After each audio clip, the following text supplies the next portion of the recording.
So you're making your first whiskey pilgrimage to Islay. I've got some tips for you.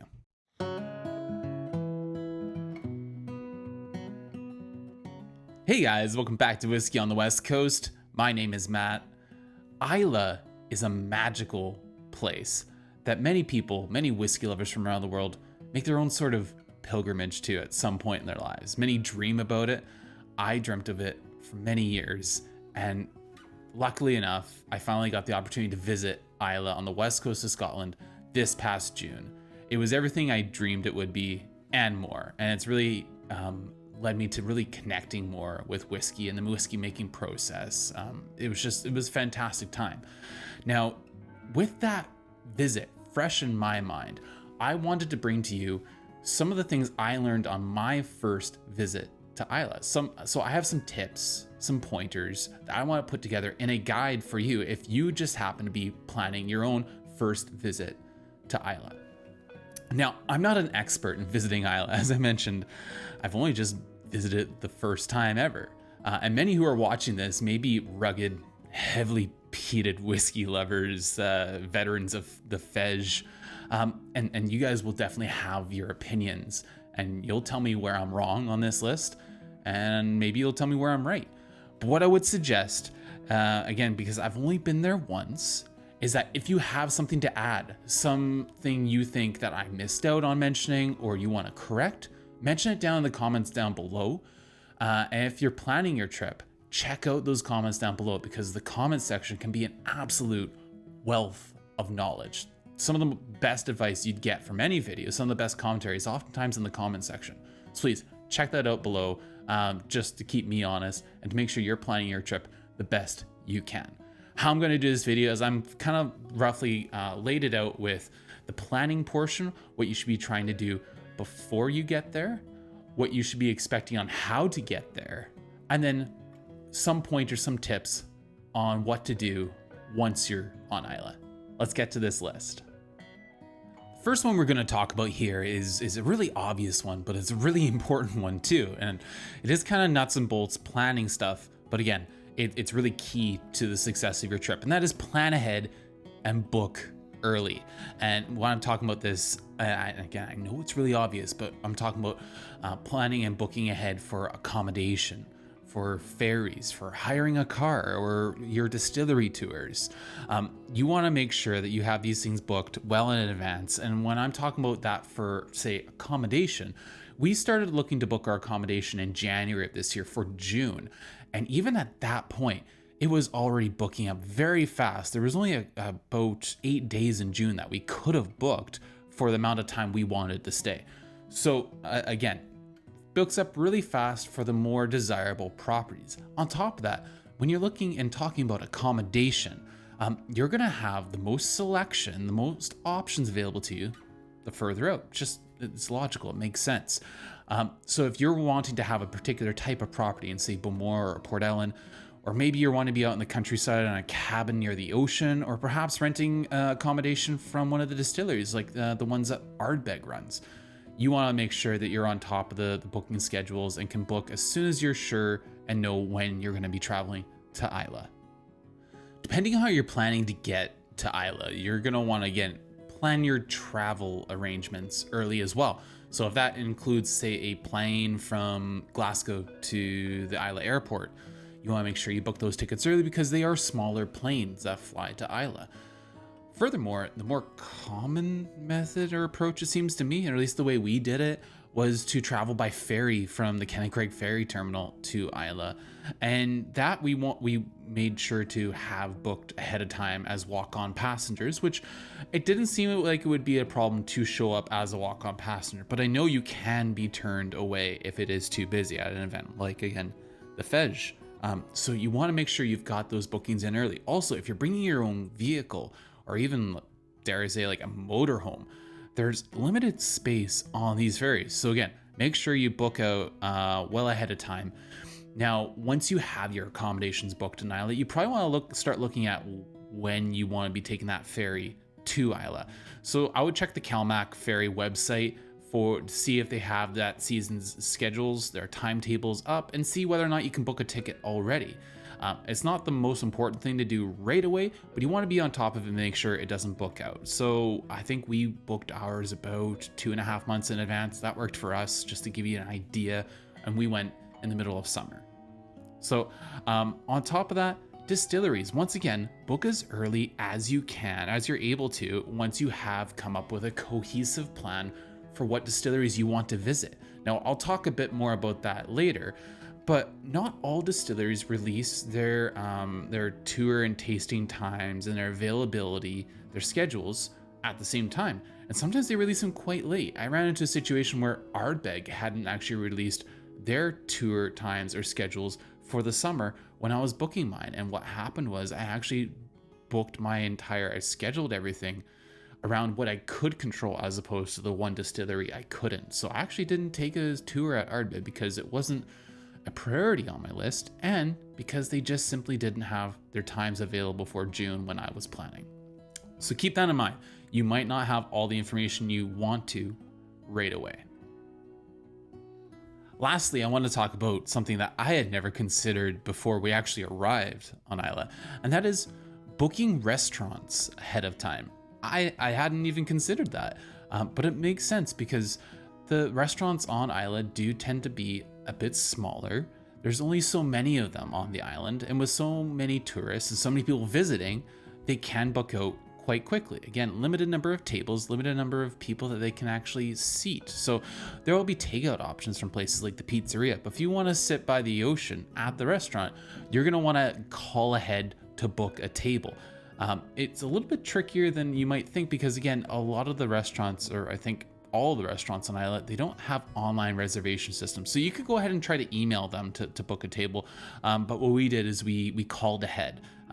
We even left it up to the day of, which was very sketchy. We came moments away from not having tables multiple times. So I would highly suggest to remove all that stress. Just book them ahead of time. Know where you're going to go. If you're going to go to the pizzeria, which is a great pizza place, if you want to go to the Port Charlotte Hotel, which we had, I had lovely fish and chips there. Or if you want to go to Lochside Inn or others, just think ahead of the time and book ahead. Next, we're going to talk about when is best for you to plan your trip, your adventure to Islay. Now, it all depends on what type of Islay experience you want to have. Really, to fej or not to fej, that is the question here. Fej Eel is the Islay Whisky Festival, where the population of the island goes from something like 3,000 to 13,000 people. It is absolutely ridiculous, but it is a celebration of Islay and of Islay whiskey like no other. It's really unique and a really wonderful thing that I think I'd like to experience probably at least once. However, it's the buzzing energy of the crowds of this Fej Eel celebration. It happens at the beginning of June, but if you go, be prepared for restaurants to be booked out, for accommodations to book out well up to a year in advance, visitor centers to be packed with people, tours to be booked up. You got to be right on top of booking everything, not to mention long lineups for ferries, and the potential of sleeping in your car or in a tent. I've heard all these stories from our hosts on Islay and from many people we talked to. Literally cars parked way down the road, just abandoned at the ferry terminal at Kennecraig. So is that the Islay experience you want? Maybe it is, because again, there's this buzz about the open days where the distilleries have their own particular special days celebrating them. And you get to be one of the first people to try the new Fej Eel releases, which are extremely popular. And that's a really cool thing. And the buzz and the energy and anticipation would be fantastic. But again, there's the pluses and the minuses. So only you can really decide what type of Islay adventure you want to have. For us, we went towards the end of June. And this wasn't an arbitrary decision. For us, I think it's likely one of the better times to visit Islay. The weather was exquisite. We barely had any rain on our time on Islay. I think we had like a half day of rain. It was not the norm, for sure. Now, that did mean that one of the distilleries, Bowmore, wasn't actually using their malting floors at that time. So that was kind of sad. Didn't get to see the kiln fired up and the malting floors being used. However, this time in June, the Midgies were pretty much held at bay. We didn't have to worry about those bugs pestering us, so it wasn't so problematic. Furthermore, there was still a good number of Fégile bottlings to be had. I could have bought the Bruichladdich ones. The Fégile bottlings for Bowmore were still available, for Lagavulin, for Laphroaig. I honestly could have had a glut of Fégile bottlings. And I got to try most of them too. On top of that, our tours, our tastings, they weren't that packed. Some were full, yeah, but our Bunnahabhain tour, for instance, there was only 4 people on it. Us 2 and 2 others. It was really a wonderful experience, and I felt like it was a more intimate experience. So really, only you can answer what time is best for you to go. All right, we're still pressing on through the practical bits and bolts of this trip planning. So the next part I want to talk about is, how are you getting there? How are you getting to Islay? Well, there's many different ways you can choose. It's a choose your own adventure, I suppose, in this way. So you can travel by plane, as I mentioned earlier, booking a plane out of Glasgow and landing on Islay. Problem is, if it's really foggy or bad weather, that plane might be turned around or might not take off at all. So you are really counting on the weather being good to get there.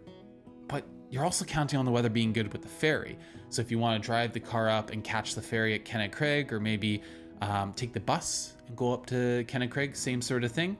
The ferries are going to run, and our experiences, they ran well, but they're subject to breaking down.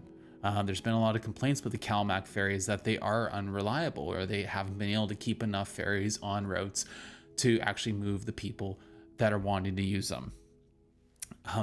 And again, weather can always play havoc. If the seas are too stormy, you're not getting to Islay that day. Furthermore, there's also another option, technically a combination of train, bus, and ferry down to Ardnahoe that runs occasionally, that will take you through Arran and then over to Campbelltown, and then you can go over to Islay. It's complicated. I probably even shouldn't mention that one, but I'll talk about what worked for us in our trip. For us, we left Glasgow by bus, CityLink bus, route 926. That took us up the past Loch Lomond National Park, and then on the Rest to Be Thankful Highway, which was really cool. The mountain pass. It's winding. It's got lots of history. It's got a history of a lot of mudslides and rock slides too. But it was a military road that was built, and it's got a really cool story behind it. So look into that if you like. But this bus takes us through Inverary and Tarbet, and eventually gets us to the Kilchoman ferry terminal. Actually, it pulls right up to the ferry terminal. You are merely steps away from the ferry. It worked really well. We had about a half-hour buffer between when our bus was supposed to pull up to the ferry terminal and when our ferry was leaving. So we basically got off the bus, lined up, walked onto the ferry. Worked like a charm. Won't always work that way. You have to definitely plan for buffers and alternatives. Maybe one of the things I considered was making sure that there was yet another ferry to Islay available for when we were going, in case we missed it. There's typically somewhere between 4 to 6 ferries from Kilchoman to Islay a day, depending on what day it is. Sundays, I think there's only 4, and the other days there's 6, 3 to each of Port Ellen and Portaskeg. But again, these are some of the different ways you can get there. I really was fond of going by ferry. I think it's a cool mode of transportation, and you get to see a lot of beautiful things on your way.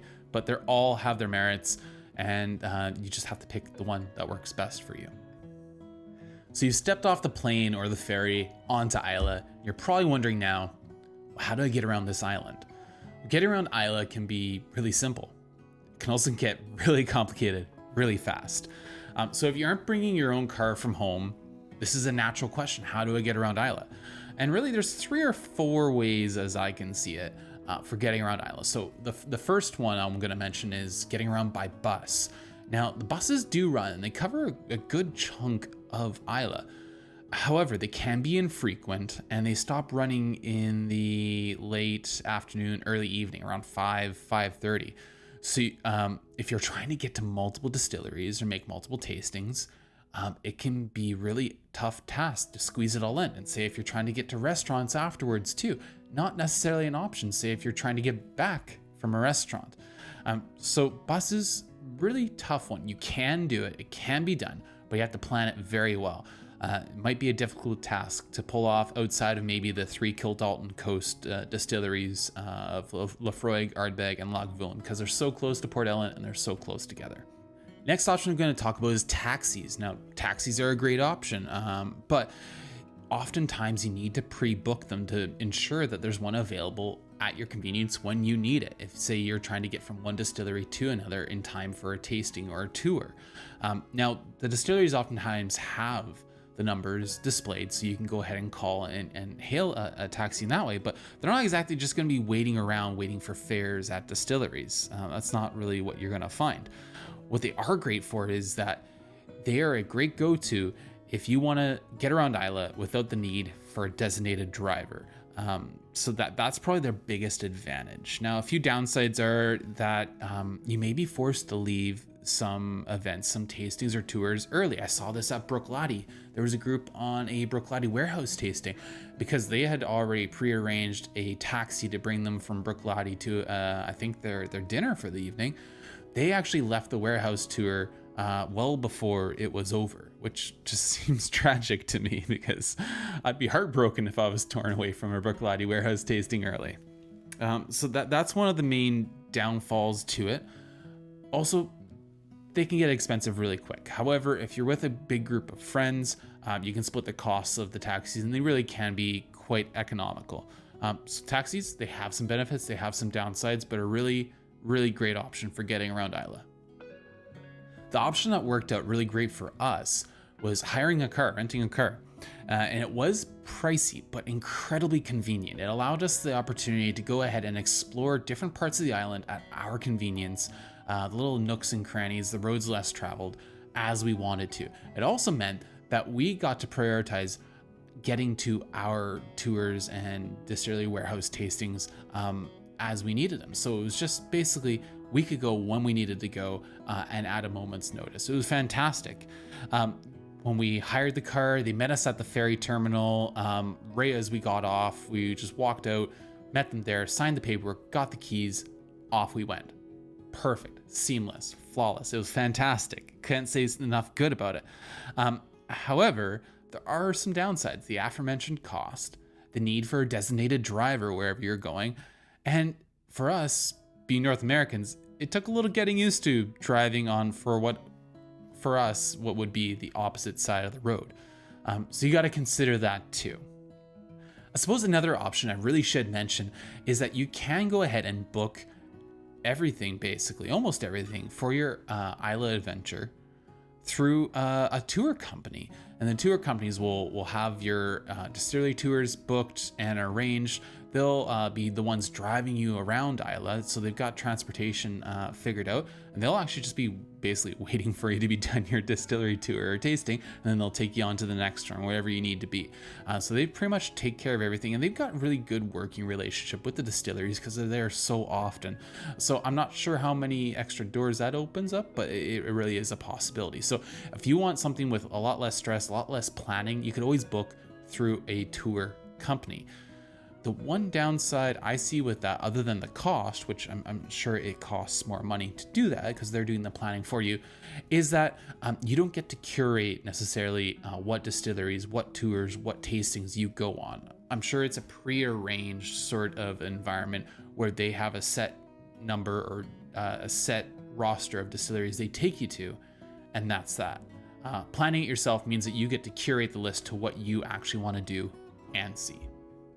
Next bit of advice would be don't overbook your days. And you might have heard this from someone like Roy Acovita, which is where I heard it from. And I didn't process what he was really saying until it was too late. You want to leave room for the unexpected. If they start opening unexpected casks at a warehouse tasting, or your distillery tour is going over time because they're showing you parts of the distillery they don't normally take tours on, you want to be able to take advantage of those sorts of things. Islay is still an island, and it runs on island time, or Islay time. And that means your 45-minute tour at Kilchoman may run an hour and a half, like mine did. And because of that, I actually had to leave my tour early to make it to the Bruichladdich warehouse tasting. And I was really sad to leave it because Kilchoman was a great visit. I also saw people leaving warehouse tastings early because they had simply booked too much and filled their days too much. On top of that, you don't want to burn out. You don't want to run out of energy when you're visiting all the distilleries. You want to make sure that you're able to be present and aware and fully experiencing what is there. And once again, you don't want to have to leave early. Now for us, we had a few days where I had 2 tours and 2 warehouse tastings booked in a row. It was basically 8 hours straight of whiskey. And that was probably too much. We had to rush around a bit more than we would have liked.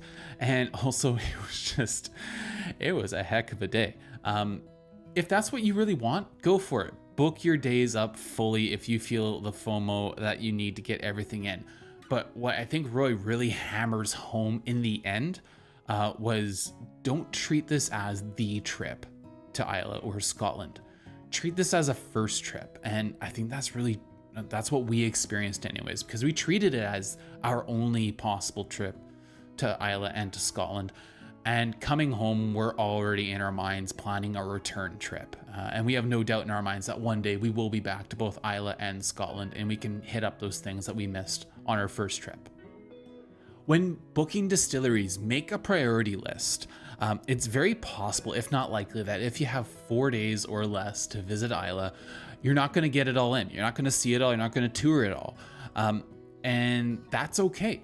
But what you need to do is you have to go ahead and prioritize what is most important for you to do and see, and then build around that. And so for me, I personally prioritized getting to Bruichladdich, Laphroaig, Bowmore, and Bunnahabhain for both tours and warehouse tastings. I really wanted to do all of those, which is a ridiculous number of things already.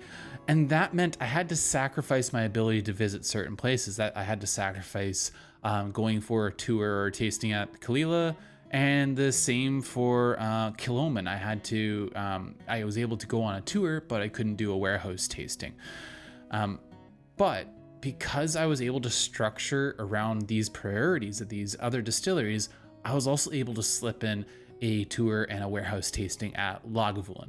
So I would find out what are the most important stops for you and then start planning around that. And that will help really put the building blocks of your distillery tours and visits together if you're on a limited time schedule. If you got a full week, I'm pretty sure you'll see it all. As it was already, we got to each and every distillery, but we just weren't able to tour and taste at all of them. Next, I want you to ask yourself when you're planning your trip and your distillery tours, whether it's better to do a tour, a warehouse tasting, or perhaps both. Now, I opted most often to try and do both. And again, I ran into that problem where I was just filling our days with too much stuff. Obviously, I love distillery tours, but I did get to a point, and I think you might too, where you realize that it can all become a bit repetitive. You will hear the same story over and over about the Porteous grain mills and how there's one person who maintains them all, and they went out of business because they made such a great, reliable machine. We hear that at almost every distillery, and you will probably be able to rehearse it yourself by the end of it. Furthermore, sometimes what you really want from a distillery is something specific to that particular distillery, which oftentimes is what's lurking in the casks. It's the whiskey. So most of the Islay distilleries offer tours and warehouse tastings, or a combination of the two. And if I was to go back, I'd probably only pick 1 or 2 distilleries to do tours at, and then I'd go ahead and I'd do as many warehouse tastings as I could, because those were phenomenal at each and every stop. You can still get a feel for the distillery when doing these warehouse tours, and you get to indulge in the pure, unadulterated spirit from that distillery. It's wonderful. Also, depending how you structure your days, be prepared to have your hand forced in some situations. I wanted to make sure to do a warehouse tasting at Laphroaig, but it only worked with our schedule by booking a full Laphroaig Distillers Wares tour. So that was the tour and the warehouse tasting, which was the most expensive option. But if I had done it any other way, we weren't going to get a warehouse tasting in at Laphroaig. So try to be flexible with your mindset on it, and look at what opportunities you have to make the most of the trip. All right, to me, this is a big one. Make sure that you visit at least one distillery that has its own malting floors. Now, this is something that could be easily overlooked, but I think it's really cool to be able to see this step and understand how malting and kilning the barley happens and how it works, and to see how that impacts the distillate character for the distilleries that do it themselves, to see it in action. And Islay's the perfect place to see it in action because I believe there's only about 8 or so distilleries that have their own malting floors in Scotland. However, 3 of them are on Islay. You got Bowmore, Laphroaig, and Kilchoman, who all operate their own malting floors. Soon to be 4 once Bruichladdich gets its malting floors up and operational. And I suppose you can maybe say 5 if you include Port Ellen when they are officially reopened. Either way, Islay is like the place to see malting floors in action. So I only got to see the malting floors at Kilchoman and Laphroaig actively being used for malting the barley, and that was because at Bowmore they were suffering from the drought and they weren't malting and kilning their own barley. But it was super cool, and I highly recommend it to anyone. It's super unique. Make sure you do it. If your trip to Islay includes the need for a designated driver, or perhaps has people who don't love whiskey the same way you do, perhaps a whiskey widow or a whiskey widower, then you need to plan for their comfort and needs as well. It's very important too.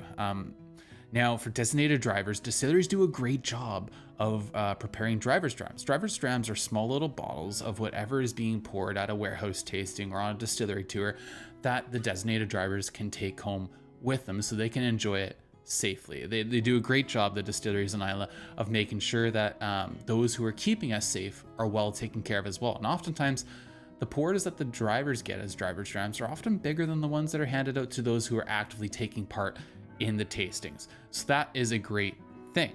Also, for those who have been left behind and find themselves widowed while the other half is on a tour or tasting, there's amenities at distilleries to help make it more comfortable and entertaining experience for them too.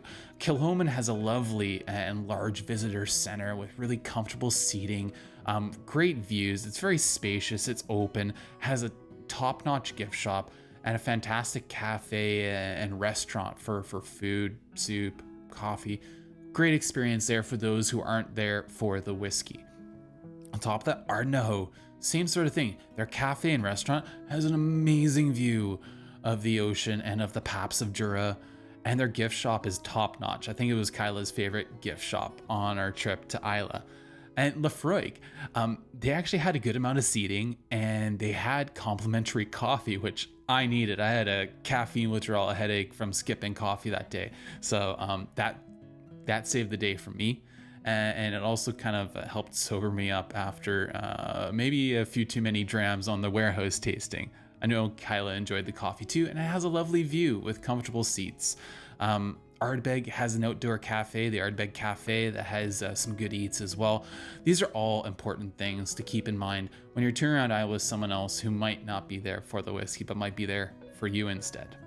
So go ahead and take them into consideration when planning your trip.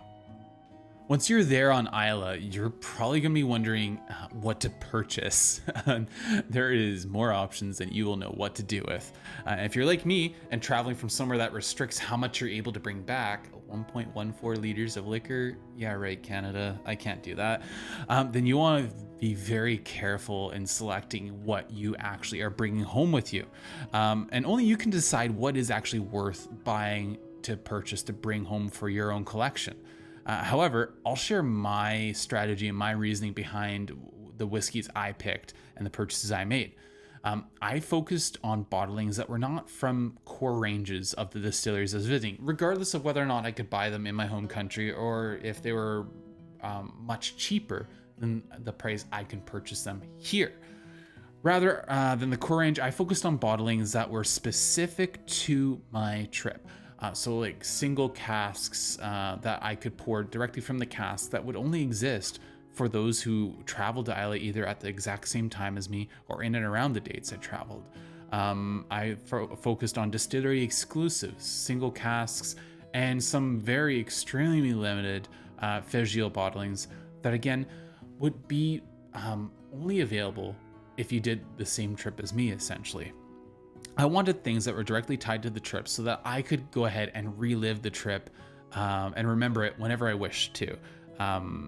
Obviously, you want to make sure you're buying something good first and foremost, but if it's good and it's unique, it's individual to that time on Islay, I think that's even better. It's almost like an Islay time capsule.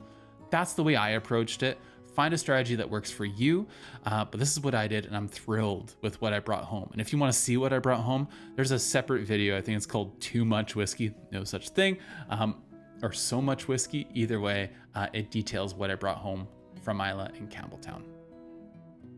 A quick word about driving on Islay. For us, it was our first time driving on what would be, again, for us, the opposite side of the road. We're used to North American roads that are quite wide, have large shoulders, and you have a lot of space and room to operate.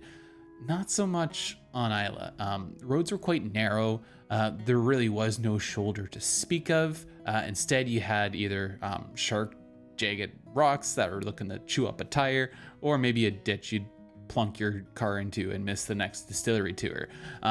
So really, drive very carefully on Islay. Plan to have some extra time to make it to your destinations if you're not familiar or have never driven on for what would be the opposite side of the road. If you're familiar with driving in the UK, I'm sure you'll do fine. I'm sure you'll be better at it than we were.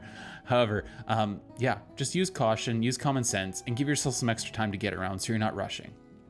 Furthermore, you'll run into single track roads, especially if you're going to places like Kilchoman or Bunnahabhain, Ardnahoe. These roads are fairly like common sense sort of things, but you'll find passing places, little pullouts along that road. If you get to a place where there's oncoming traffic, if it feels like a position where you should be yielding, go ahead, pull over into what's known as a passing place, let the other cars by, and then continue on your journey. Just use common sense. Honestly, they just reminded me a lot of forest service roads that we have here in British Columbia. If you're in North America, maybe you have something similar. But yeah, plan for extra time if you're not used to driving in the UK. The last of our bigger points is going to be that there's more to Islay than just whiskey. I know it's bold to utter those words, almost sacrilegious remarks, but it's true. Be sure to leave enough time to explore what the rest of Islay has to offer, which are some amazing historic landmarks, some beautiful beaches, cute shops, wonderful eateries. There's a lot that Islay has to offer, whether it's just the landscape, the farms, the peat fields, the lakes, the beaches and oceans, or if it's the cute little quaint towns. Honestly, I wish we had more time to do exactly this. And there are many hikes and treks I would have loved to go on, but we just didn't have time to take it in. Some notable ones that we enjoyed, we loved our time at the long and sandy beach, Machier Bay. We were the only ones there. It was basically abandoned and we had it to ourselves, and it was a glorious day. I'd highly recommend visiting Machier Bay to anyone, especially if you're visiting Kilchoman, as it is very close to Kilchoman, who has the namesake Machier Bay whiskey as well. Also, Finlogging Castle, Duniveg Castle. Again, these historic landmarks, they're beautiful, peaceful visits that were just a great place to kind of ponder life and think and admire the beauty of. And I wish we had more time, like I said earlier, for things like a hike to Soldier's Rock or visits to places like Singing Sands Beach. We missed out on a lot. We packed a lot into our days, and I wish we had more time. But remember, there's more to Islay than just whiskey, and if you're looking for something near you of interest, maybe think about asking a local. They'll probably point you in the right direction. Some final thoughts and some quick hitter advice here. Understand that a lot of things close early on Islay, 5:30 or sometimes like 2:30 or 3 if they're just smaller cafes or restaurants. At distilleries like the Kilchoman Cafe or others, they oftentimes close around that 2:30 mark. So don't just assume that they're going to be open for after your distillery tour or visit. Double check the times that they're going to be open before you go. Also, midgies. Midgies are a thing. Midgies are like a smaller mosquito-like bug that can bite you and be a harassing menace. Luckily for us, we didn't have much of a problem with midgies. However, at least be mentally prepared to deal with them, if not actually prepared with a plan on how to deal with them if they are a problem at the time that you are on Islay.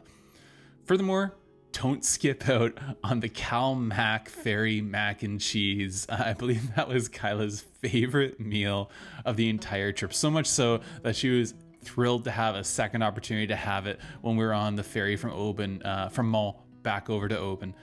So yeah, some good food on the ferries. Also mention, every meal seems to be served with peas. Personally, I love peas, but be prepared for that. There's peas with the mac and cheese, peas with the fish and chips, peas with our burger and fries, peas with everything. Yeah, I don't know, I loved it, but if you don't like peas, prepare yourself. Finally, if you only have a short time to visit Islay and limited means of transportation, a good plan may be to plan to visit the 3 Kildalton Coast distilleries, Laphroaig, Ardbeg, and Lagavulin. They are close to Port Ellen, which is where one of the ferry terminals are. And on top of that, you can actually walk between the 3 distilleries quite easily. You could probably visit all 3 distilleries in a day. And I believe that's a really good plan if you have a quick visit with limited means to get around. I think you could have some success with that trio of distilleries. Of course, at the end of the video here, there's gonna be some things I missed, so go ahead and check out that comment section of the video. Like I said, once it's been out for a while, hopefully it's a goldmine of advice and experience others have had. If you have specific questions that you're wondering as you're planning your own trip to Islay, go ahead and throw them in the comments down below. I'll do my best to answer them. If not in the comment section, maybe I'll do a subsequent video just answering questions that people had about my take on their questions about Islay. Thank you once again, guys, for joining me on Whiskey on the West Coast. Go ahead and like, share, subscribe, comment down below. Let me know what you think of the video. And as always, please come back for more in the future. I really appreciate all the support. Until next time, from the West Coast, Slange.